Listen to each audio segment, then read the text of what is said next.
Hey, what's up, y'all? This is Coach Gift Funday. I'm back at it once again, spending this knowledge for you and for yours. And I gotta give a shout out to this ancestor right here. We're gonna go a little bit more deeper into her.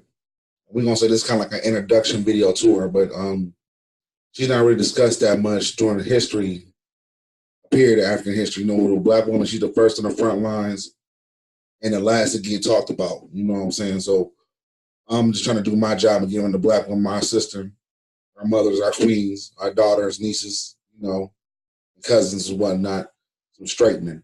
You know what I mean? This one right here is Nannie Helen Burroughs.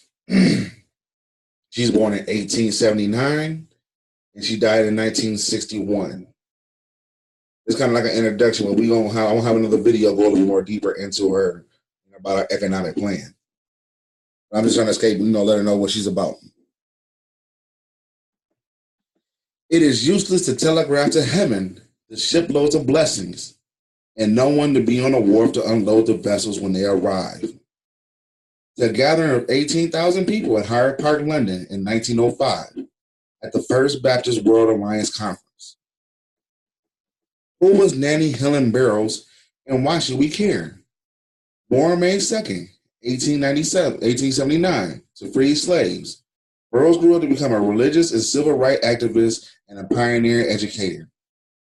Fueled by her deep religious conviction as a member of the 19th Street Baptist Church in Washington, D.C., where Reverend Dr. Walter H. Brooks, pastor, 1882 to 1945, served as her mentor, confidant, and inspiration.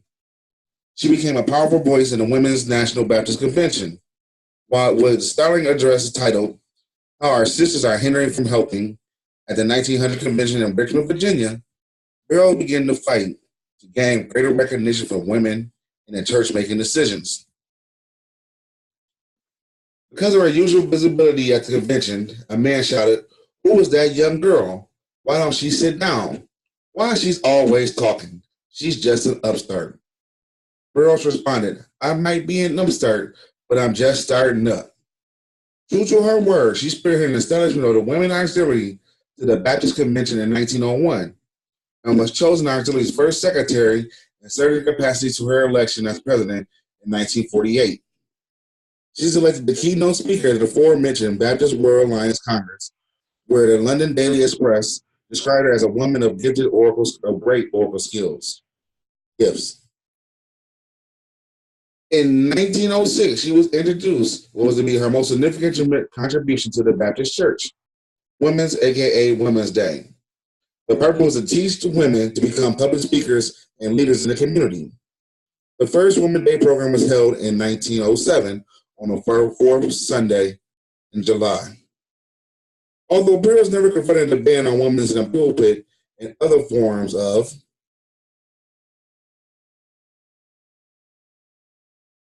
exclusion from the church, society was fair game. Founding the school. Disappointment, she was denied a teaching position, which she attributed to her dark skin. Burroughs declared that she would one day open a school for women and girls in Washington, D.C. Despite many vocal critics and financial difficulties, this is where her economic plan comes in at, we'll talk about later, sidebar. Her faith kept her moving towards her goal. Finally, after 13 years of personal and financial struggles and moves from Washington to Philadelphia to Louisville and back to Washington, her dream was realized. On October 17, 1909, the school held its opening ceremonies with Mary McLeod Bethune as a guest speaker. Situated on 6 acres that Burroughs named Holy Hill in the northeast Washington, the first class comprised of 31 students across the country, as well as Africa, Haiti, Panama, and India. The curriculum sought to prepare young women to improve home life and make their communities by stimulating positive character traits and strong work ethic. The school motto was Bible, Bath, and Broom, encompassing, as Burroughs said later, clean lives, clean bodies, and clean homes. The race that excels in the use of these 3 instruments is the most highly civilized. Burroughs knew early on that African American women need to be educated and hone their skills desired by the marketplace. While the school was based on Booker T. Washington's industrial education, it included the facets of W.E.B. Du Bois' liberal tradition.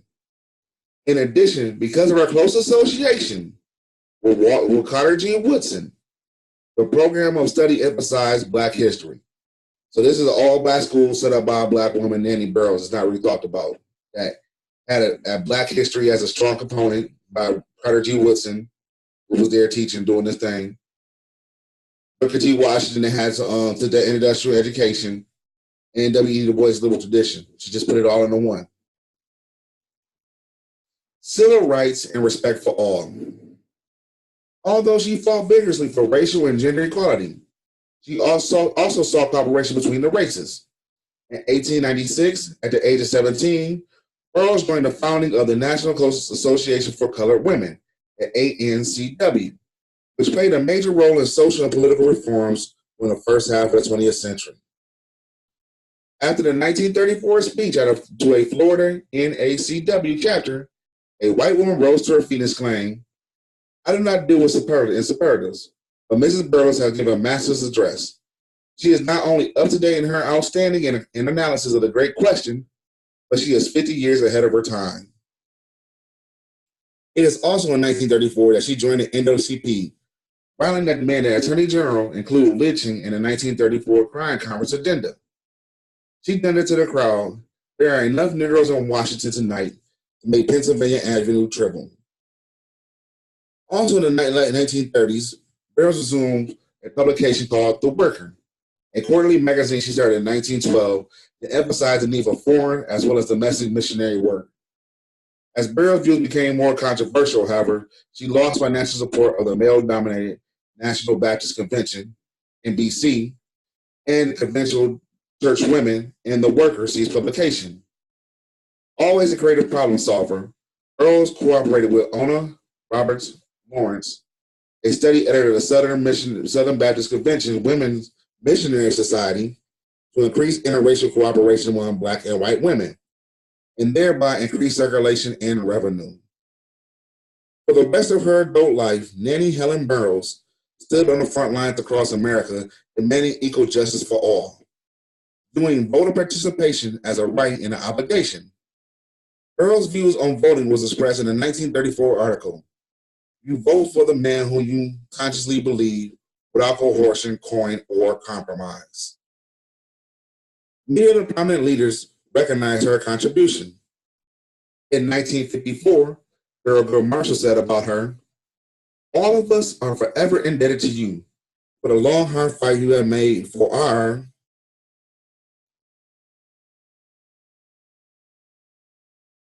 people. You will be forever an inspiration to all of us."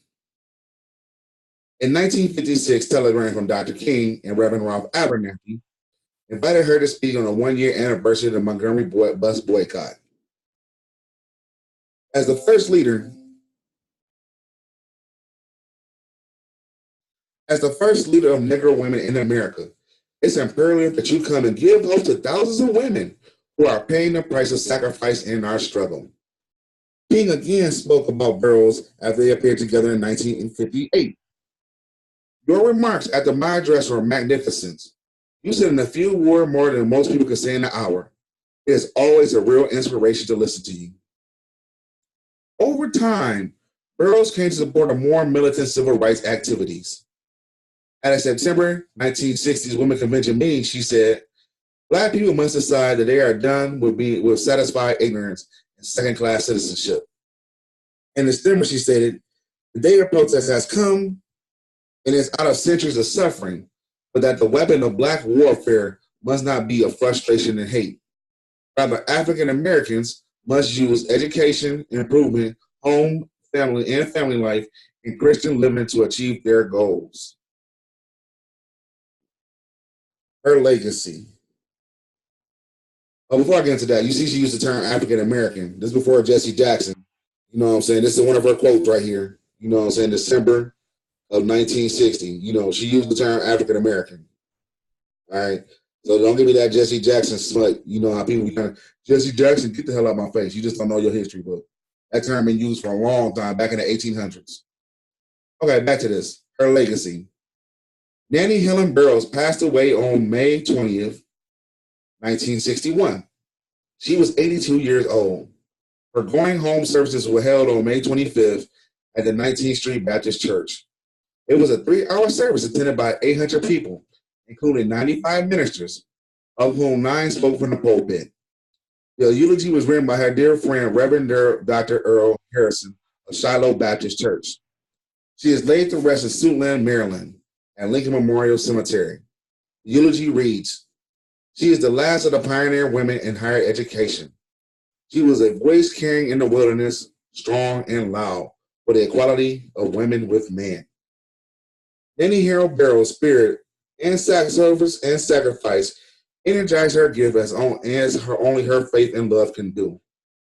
Her life dreams were providing educational opportunities and instilling Christian values in our children, materialized on a holy hill in Washington, D.C. today. Today, Burroughs' ideas are revived, and the worker still continues publication on that same hill. Now, as I said, this is a little quick introduction for her, but we're gonna get into how she was able to run that school. And as it talks, she switched over. Right here it talks about how she switched over. Always a creative problem solver. Always a creative problem solver. She switched over and made more money on the interracial tip. But many people don't talk about her economic plan that she had to get to that school. You know what I'm saying? And to build that school up. It took her 13 years, but she made it happen and made, connections on the way. As I said right here, in addition, because of her close association with Carter G. Woodson, the program of study emphasized Black history. So she had a school that was deep in Carter G. Woodson there helping stuff out, making stuff go. So she's not really talked about. She did it all by herself. Black woman opened the school and other things like that. See, Martin King was giving her credit. Was talking to her. Telling her she's a real inspiration. And she was the first leader of the Negro women in America. So let's give a shout out to her, Nannie Helen Burroughs, and we're gonna read more about her her economic plan. As I said, I'm gonna do a video about that real soon. Hope y'all enjoyed the show. Enjoyed the relearn about this elder, this ancestor. She finally getting her credit where it's supposed to be due at. And subscribe to the channel because that's all we do is Black history. This is Stanley, So much love to you and yours. Peace.